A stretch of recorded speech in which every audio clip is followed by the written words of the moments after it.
ಎಲ್ಲರಿಗೂ ನಮಸ್ಕಾರ. ನಾನು ಡಾಕ್ಟರ್ ರಾಜೇಶ್ವರಿ ಹುದ್ದಾರ್, ಪಂಚಕರ್ಮ ವಿಭಾಗದಲ್ಲಿ ಉಪನ್ಯಾಸಕಿ ಹಾಗೂ ಚಿಕಿತ್ಸಕರಾಗಿ ಕೆಲಸ ಮಾಡ್ತಿದ್ದೇನೆ, ಹುಬ್ಳಿ ಸಂಜೀವಿನಿ ಆಯುರ್ವೇದ ಮಹಾವಿದ್ಯಾಲಯ. ನಾನಿವತ್ತು ಹೇಳಬೇಕಂತ ಬಯಸಿರೋ ಉದ್ದೇಶ ಏನಂದರೆ ಬ್ರೆಸ್ಟ್ ಕ್ಯಾನ್ಸರ್ ಅಥವಾ ಸ್ತನದ ಕ್ಯಾನ್ಸರ್ ಅಂತ ಹೇಳ್ತೀವಿ. ಈ ಸ್ತನದ ಕ್ಯಾನ್ಸರ್ ಈಗಿಂದ ಇತ್ತೀಚಿನ ದಿನಗಳಲ್ಲಿ ಬಹಳಷ್ಟು ಜನರಲ್ಲಿ ಹೆಚ್ಚಾಗಿದೆ. ಯಾರಲ್ಲೂ ಒಂದು 10 ಜನ ನೀವು ನೋಡ್ತೀರಿ ಅಂದರೆ ಅದರಲ್ಲಿ ಇಬ್ಬರಿಗೆ ಅಥವಾ ಒಬ್ರಿಗಾದರೂ ಸ್ತನ ಕ್ಯಾನ್ಸರ್ ಇದ್ದೇ ಇರುತ್ತೆ. ವಯೋಮಿತಿ ಇರಲಾರ್ದೇ, ವಯಸ್ಸಿನ ಅಂತರ ಇರಲಾರ್ದೇ ಸ್ತನ ಕ್ಯಾನ್ಸರ್ ಜಾಸ್ತಿ ಆಗ್ತಾ ಹೋಗ್ತಾ ಇದೆ. ಹಾಗಾದರೆ ಅದಕ್ಕೆ ಕಾರಣ ಏನಿರಬಹುದು? ಈ ಸ್ತನಗಳ ಕ್ಯಾನ್ಸರ್ ಆಗುತ್ತೆ, ಮುಂಚೆ ಇರಲಿಲ್ಲ, ಈಗ ಜಾಸ್ತಿ ಆಗ್ತಿದೆ, ಅದಕ್ಕೆ ಕಾರಣ ಏನಿರಬಹುದು ಅಂತ ನೀವು ನೋಡ್ತಾ ಹೋದ್ರೆ ಅಫ್ಕೋರ್ಸ್ ಅದಕ್ಕೆ ಕಾರಣ ಅಂದ್ರೇನೆ ನಾವಿರೋ ಜೀವನ ಶೈಲಿ, ಆಹಾರ ಮತ್ತು ವಿಹಾರ ಅಂತ ಹೇಳ್ತೀವಿ. ನಮ್ಮಲ್ಲಿ ಆಹಾರ ಮತ್ತು ವಿಹಾರ ಅಂದ್ರೆ ಏನು? ಆಹಾರ ಅಂದ್ರೆ ನಾವು ಏನು ಸೇವಿಸ್ತೀವಿ ಅನ್ನೋದ್ರ ಮೇಲೆ ಹೋಗುತ್ತೆ. ನಾವು ಏನು ಸೇವಿಸ್ತಿದೀವಿ ಇವತ್ತು? ಮೊದಲೆಲ್ಲ ಆದ್ರೆ ಅಜ್ಜಿ ಅಜ್ಜ ಕೊಡೋದು ಅಥವಾ ತಂದೆ ತಾಯಿ ಕೊಡೋದು, ಮನೆಯಲ್ಲೇ ಆಹಾರ ಉತ್ಪತ್ತಿ ಆಗುವಂಥದ್ದು, ಜೋಳ, ರೊಟ್ಟಿ, ಯಾವ್ಯಾವ ಪ್ರದೇಶದಲ್ಲಿ ಏನನ್ನ ಬೆಳೀತಿದ್ರು ಆ ಆಹಾರಗಳನ್ನ ಸೇವಿಸ್ತಿದ್ವಿ. ಅಫ್ಕೋರ್ಸ್ ಈಗಿನ ಜನಾಂಗದಲ್ಲಿ ಇದೇ ಮೀಡಿಯಾನ ಅಪೋಸಿಟ್ ಆಗಿ ನೀವು ಬಳಸಿದ್ರೆ ಬರ್ಗರ್, ಪಿಜ್ಜಾ ಅಥವಾ ಪಾಶ್ಚಿಮಾತ್ಯ ಆಹಾರ ಪದ್ಧತಿಗಳನ್ನ ಜಾಸ್ತಿ ಬಳಸ್ತಿರೋದ್ರಿಂದ, ಯಾವುದು ಮೈದಾ ಕಂಟೆಂಟ್ಸ್ ಜಾಸ್ತಿ, ಬೇಕರಿ ಪ್ರಾಡಕ್ಟ್ಸ್ ಜಾಸ್ತಿ, ಪ್ರಿಸರ್ವೇಟಿವ್ಸ್ ಜಾಸ್ತಿ, ಇಂಥವೆಲ್ಲ ಜಾಸ್ತಿ ಆಹಾರ ಬಳಸೋದ್ರಿಂದ ನಮ್ಮ ದೇಹದಲ್ಲಿ ಇರುವಂತಹ ಇಮ್ಯೂನ್ ಸಿಸ್ಟಮ್ ಅಂತ ಹೇಳ್ತೀವಿ, ಅಂದ್ರೆ ವ್ಯಾಧಿ ಕ್ಷಮತ್ವ ರೋಗ, ಅದನ್ನೇನು ರೋಗವನ್ನು ತಡೆ ಹಿಡಿಲಿಕ್ಕೆ ನಮ್ಮಲ್ಲಿ ಏನು ಇರಬೇಕಲ್ಲ ಅದು ಕುಂದುತ್ತಾ ಹೋಗ್ತಾ ಇದೆ. ಅಂದ್ರೆ ಅದರದ್ದು ಕೆಪಾಸಿಟಿ ಕಡಿಮೆ ಆಗ್ತಾ ಹೋಗ್ತಾ ಇದೆ. ಅದು ಕಡಿಮೆ ಆಗೋದ್ರಿಂದ ಬಹಳಷ್ಟು ರೋಗಗಳು ನಮ್ಮನ್ನು ಆವರಿಸ್ತಾ ಹೋಗ್ತದೆ. ಅದರಲ್ಲಿ ಮಹಿಳೆಯರಲ್ಲಿ ಸ್ತನದ ಕ್ಯಾನ್ಸರ್ ಅತಿ ಮುಖ್ಯವಾಗಿ, ಮಾರಕವಾಗಿ ಈಗ ನಮ್ಮ ಹತ್ರ ಕಾಣಿಸ್ತಾ ಇದೆ. ಇನ್ನು ನಾವು ಇದನ್ನೆಲ್ಲ ತಿಳ್ಕೊಂಡ್ವಿ. ಹಾಗಾದ್ರೆ ಇದರ ಲಕ್ಷಣಗಳು ಏನಿರಬಹುದು ಅಂತ ನಾವು ನೋಡ್ತಾ ಹೋದಾಗೆ, ಇದು 40 ವರ್ಷದ ವಯೋಮಿತಿ ನಂತರ ಬರೋದು ಸಾಮಾನ್ಯವಾಗಿದೆ ಈಗ. ಅದರ ಅರ್ಥ ಮುಂಚೆ ಬರಲ್ಲ ಅಂತಲ್ಲ, ಆದರೆ 40 ಯಾಕೆ 40 ಅಂತ ನಾನು ಹೇಳಿಕ್ಕೆ ಇಷ್ಟಪಡ್ತೀನಿ ಅಂತಂದ್ರೆ, 40 ವಯಸ್ಸಿನ ನಂತರ ಏನಂದ್ರೆ ಪ್ರೀ ಮೆನೋಪೋಸ್ ಸ್ಟೇಜ್ ಅಂತ ಹೇಳ್ತೀವಿ. ಅಂದ್ರೆ ಮೆನೋಪೋಸ್ ಆಗಿರಲ್ಲ, ರಕ್ತಸ್ರಾವ ನಿಲ್ಲುತ್ತಲ್ಲ, ಅದು ನಿಂದ್ರೂ ಮೊದಲಿನ ಒಂದು 2-3 ವರ್ಷ ಅಂತ ನಾವು ಹೇಳ್ಬಹುದು. ಆ ಇದರಲ್ಲಿ ಹಾರ್ಮೋನ್ಸ್ಗಳ ವ್ಯತ್ಯಾಸ ತುಂಬಾ ಜಾಸ್ತಿ. ಹಾರ್ಮೋನ್ಸ್ ಅಂದ್ರೆ ರಸಗ್ರಂಥಿಗಳು ಅಂತ ನೀವು ಹೇಳ್ಬೋದು. ಈಗ ಸರ್ವೇ ಸಾಮಾನ್ಯ ಯಾರಿಗೆ ಆದ್ರೂ ಹಾರ್ಮೋನ್ಸ್ ವ್ಯತ್ಯಾಸ ಅಂದ್ರೆ ಗೊತ್ತಾಗ್ಬಿಡತ್ತೆ. ಒಂದು ಮಾನಸಿಕ ಒತ್ತಡ ಇರಬಹುದು, ಅಥವಾ ಅವರು ತಿಂತೋ ಆಹಾರ ಶೈಲಿ ಇರ್ಬೋದು, ಅಥವಾ ಲೈಫ್ ಸ್ಟೈಲ್ ವೇರಿಯೇಷನ್ಸ್ ಅಂತ ಹೇಳ್ತೀವಿ. ಅಂದ್ರೆ ಕೂತಲ್ಲೇ ಕೂತ್ ಕೆಲಸ ಮಾಡೋದು, ಕೂತಲ್ಲೇ ಕೂತ್ ತಿನ್ನೋದು. ಈಗ ಮೊದಲಿನ ತರ ದೇಹ ಬಗ್ಗಿಸಿ ಕೆಲಸ ಮಾಡುವಂತ ಯಾವ ಕೆಲಸಗಳನ್ನು ಇರಲ್ಲ, ಅಡಿಗೆ ಮನೆ ಇದೆಲ್ಲ ಇರುತ್ತೆ. ಇಂಥವ್ರಿಂದ ಏನ್ ಲಕ್ಷಣಗಳು ಕಾಣಿಸ್ಬೋದು ನಮ್ಗೆ? ಲಕ್ಷಣಗಳು ಏನು ಅಂದ್ರೆ, ಸ್ತನಗಳ ಮೊಲೆಗಳಿಂದ ಸ್ರಾವ ಬರ್ತಿರಬಹುದು. ಯಾವುದು ಅನ್ಯೂಶುವಲ್ ಇನ್ ದ 40 ಇಯರ್ಸ್, ಅಂದ್ರೆ 40 ವರ್ಷದಲ್ಲಿ ಅದು ಸಾಮಾನ್ಯ ಅಲ್ಲ. ರಸ ಬರ್ತಿರೋದು, ಅಥವಾ ಕೆಂಪು ಗಡ್ಡೆ ತರ ಆಗ್ಬೋದು, ಅಥವಾ ಉರಿ ಬರಬಹುದು, ಅಥವಾ ಭಾರ ಅನಿಸ್ಬೋದು. ಒಂದು ಸ್ತನ ಮಾತ್ರ ಭಾರ ಅನ್ಸೋದು, ಒಂದು ಸ್ತನ ಮಾತ್ರ ಹಗುರ ಅನ್ಸೋದು, ಅಥವಾ ಅಲ್ಲಿಂದ ಯಾವ್ದಾದ್ರು ಪೂಯಯುಕ್ತ ವಾಸನೆ ಬರೋ ತರ ಇರಬಹುದು, ಯಾವ್ದೋ ರಸ ವಾಸನೆ ಬರೋ ತರ ಇರಬಹುದು. ಈ ಯಾವುದೇ ಲಕ್ಷಣಗಳು ನಮಗೆ ಕಾಣಿಸಿದ್ರೆ, ಇದು ಸಿಂಪಲ್ ನಮ್ಮ ಭಾಷೆಯಲ್ಲಿ ಇಲ್ಲಿ ಹೇಳ್ಬೇಕಂದ್ರೆ ಕುರ ಅಂತ ಹೇಳ್ತೀವಿ. ಅಂದ್ರೆ ಯಾವುದೇ ಒಂದು ಕೀಮ ಇರುವಂತಹ ಒಂದು ಗುಳ್ಳಿ ಅಂತ ಹೇಳ್ತೀವಿ. ಅದೇನ್ ಬಿಡ ಕುರ ಆಗೈತಿ ಅಂತ ಅದಕ್ಕೆ ಅಲಕ್ಷ್ಯ ಮಾಡ್ಲಾರ್ದೆ ಕೂಡ್ಲೆ ವೈದ್ಯರನ್ನ ಕಾಣ್ಲೇಬೇಕು. ಅದು ಕುರ ಇದ್ರೆ ಆಯ್ತು, 4-5 ದಿನ ಚಿಕಿತ್ಸೆ ತಗೊಂಡ್ರೆ ನಿಮ್ ಕುರ ಹೋಗ್ಬಿಡತ್ತೆ. ಬಟ್ ಅದು ಕುರ ಇರ್ಲಾರ್ದೆ ಅದ್ರ ಒಳಗಡೆ ಅದು ಗಡ್ಡೆ ಇದ್ದು, ಗಡ್ಡೆ ಹೊರಗಡೆ ಭಾಗದಲ್ಲಿ ಮಾತ್ರ ಇದ್ರೆ ನೀವು ಅದಕ್ಕೆ ಚಿಕಿತ್ಸೆ ತಗೊಳ್ಳೋದು ಅತಿ ಅವಶ್ಯಕವಾಗಿರುತ್ತೆ. ಅಂಥದ್ರಲ್ಲಿ ಹೌದು, ಈಗ ಹೇಳ್ತಾರೆ ಸ್ತನದ ಕ್ಯಾನ್ಸರ್ ಆಯ್ತು, ಅದಾಯ್ತು, ಇದಾಯ್ತು. ಈಗ ನನ್ನ ಲಕ್ಷಣಗಳನ್ನು ನೋಡಿದ್ವಿ. ಇದು ಯಾವ ಲಕ್ಷಣದಲ್ಲಿ ಒಂದು ಲಕ್ಷಣ ಕಂಡ್ರು ನೀವು ವೈದ್ಯರನ್ನ ಕಾಣ್ಬೇಕು. ಹಾಗಾದ್ರೆ ಇದಕ್ಕೆ ಚಿಕಿತ್ಸೆ ಏನ್ ಮಾಡಬಹುದು?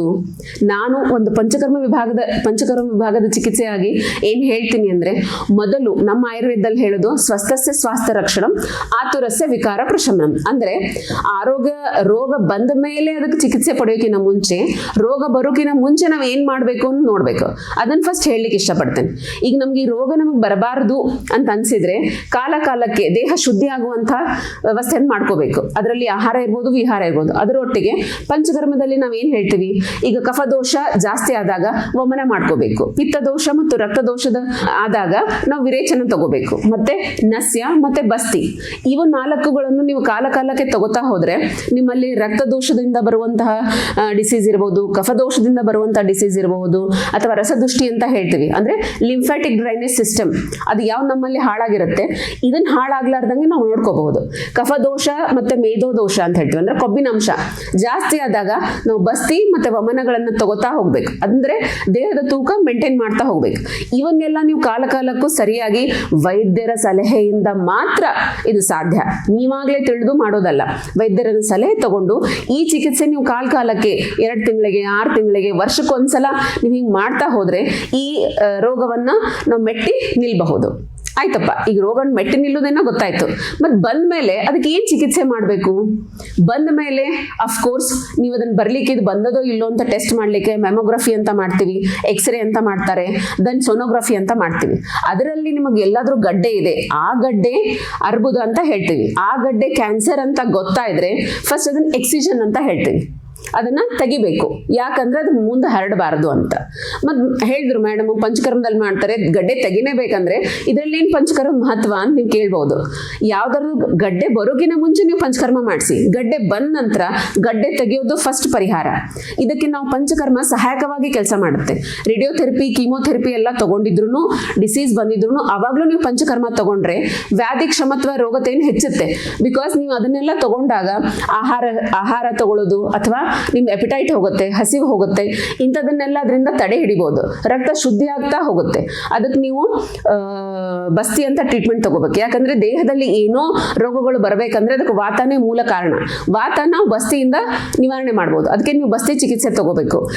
ಈ ಬಸ್ತಿ ಚಿಕಿತ್ಸೆ ತಗೊಂಡಾಗ ನಾವು ಗಟ್ ಬ್ರೈನ್ ಥಿಯರಿ ಅಂತ ಹೇಳ್ತೀವಿ. ಅಂದ್ರೆ ಈ ಕೊಲೆ ಬ್ಯಾಕ್ಟೀರಿಯಾ ನಮ್ಮ ಏನಿರುತ್ತೆ ಹೊಟ್ಟೆಯಲ್ಲಿ ಅದು ಸರಿಯಾಗಿ ಪ್ರಮಾಣದಲ್ಲಿ ಕೆಲಸ ಮಾಡ್ತಿದ್ರೆ ಮಾತ್ರ ನಾವು ರೋಗವನ್ನು ತಡಿಬಹುದು, ಅಥವಾ ಬಂದ ರೋಗವನ್ನ ಎದುರಿಸಲಿಕ್ಕೆ ಆ ಶಕ್ತಿಯನ್ನ, ಜೀವಕೋಶ ಶಕ್ತಿಯನ್ನು ಹೆಚ್ಚಿಸುತ್ತೆ.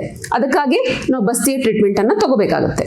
ಮಹತ್ವದ ವಿಚಾರ, ಇಂಪಾರ್ಟೆಂಟ್ ವಿಷಯ ನಿಮ್ಗೆ ಏನು ಹೇಳಲಿಕ್ಕೆ ಇಷ್ಟಪಡ್ತೀನಿ ಅಂದ್ರೆ, ಈಗಿನ ಜನರೇಷನ್ ಅಲ್ಲಿ ನಾವು ಏನು ಬಾಹ್ಯ ಸೌಂದರ್ಯಕ್ಕೆ ಎಷ್ಟು ಇಂಪಾರ್ಟೆನ್ಸ್ ಕೊಡ್ತೀವಿ ಅಂದ್ರೆ ಪೆಡಿಕ್ಯೂರ್, ಮೆನಿಕ್ಯೂರ್, ಫೇಶಿಯಲ್, ಬ್ಲೀಚಿಂಗ್ ಹಿಂಗಂತ ಹೇಳಿ ನಾವು ತಿಂಗಳ ಬ್ಯೂಟಿ ಪಾರ್ಲರ್ಸಿಗೆ ಹೋಗ್ತೀವಿ. ಆ ತಿಂಗಳ ಬ್ಯೂಟಿ ಪಾರ್ಲರ್ ಆಗೋ ಖರ್ಚಿನಕ್ಕಿಂತ ಕಡಿಮೆ ಖರ್ಚಿನಲ್ಲಿ ನೀವು ಪ್ರತಿ 3 ತಿಂಗಳಿಗೆ ಒಂದ್ಸಲ ಅಥವಾ ಕನಿಷ್ಠ 6 ತಿಂಗಳ, ಅದಕ್ಕೂ ಕನಿಷ್ಠ ಅಂದ್ರೆ ವರ್ಷಕ್ಕೆ ಒಂದ್ಸಲ ನಿಮ್ಮ ಆಂತರಿಕ ದೇಹವನ್ನು ಶುದ್ಧಿ ನೀವು ಮಾಡ್ತಾ ಹೋದ್ರೆ ಇವೆಲ್ಲ ಸಮಸ್ಯೆಗಳನ್ನ ಬಗೆಹರಿಸ್ತಾ ಹೋಗಬಹುದು. ಅಷ್ಟೇ ಕಡಿಮೆ ಖರ್ಚಿನಲ್ಲಿ ನೀವು ನಸ್ಯ, ವಿರೇಚನ, ವಮನ, ಬಸ್ತಿ ಅನ್ನೋ ಪಂಚಕರ್ಮ ಟ್ರೀಟ್ಮೆಂಟ್ ತಗೊಂಡ್ರೆ ಡಿಟಾಕ್ಸಿಫಿಕೇಶನ್, ಈಗಿನ ಜನರೇಷನ್ ಅವರಿಗೆ ಇದು ಅರ್ಥ ಜಾಸ್ತಿ ಆಗುತ್ತೆ. ದಟ್ ಈಸ್ ವಾಟ್ ಡಿಟಾಕ್ಸಿಫಿಕೇಶನ್ ಅಂತ ಹೇಳ್ತೀವಿ. ಅಂದ್ರೆ ಶುದ್ಧೀಕರಣ. ಇದನ್ನ ನೀವು ಮಾಡ್ತಾ ಹೋದ್ರೆ ಸಮಸ್ಯೆಗಳು ಕಡಿಮೆ ಆಗುತ್ತಾ ಹೋಗುತ್ತೆ. ಬಂದ ಸಮಸ್ಯೆಗಳನ್ನ ಎದುರಿಸಲಿಕ್ಕೆ ವ್ಯಾಧಿ ಕ್ಷಮತ್ವ ರೋಗ ಬರುತ್ತೆ. ಅಷ್ಟೇ ಅಲ್ಲ ಸ್ನೇಹಿತರೆ ಅಥವಾ ನನ್ನ ಗೆಳತಿಯರೇ, ಎಲ್ಲ ಮಹಿಳೆಯರಲ್ಲೂ ನನ್ನೊಂದೇನು ಕಳಕಳಿಯ ವಿನಂತಿ ಅಂದ್ರೆ request, it's an humble request.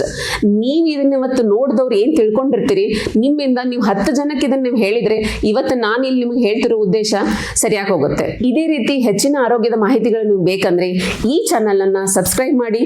ಮುಂದೆ ಮತ್ತೆ ಹಲವಾರು ಚಿಕಿತ್ಸೆಗಳ ಬಗ್ಗೆ ನೋಡೋಣ. ನಮಸ್ಕಾರ.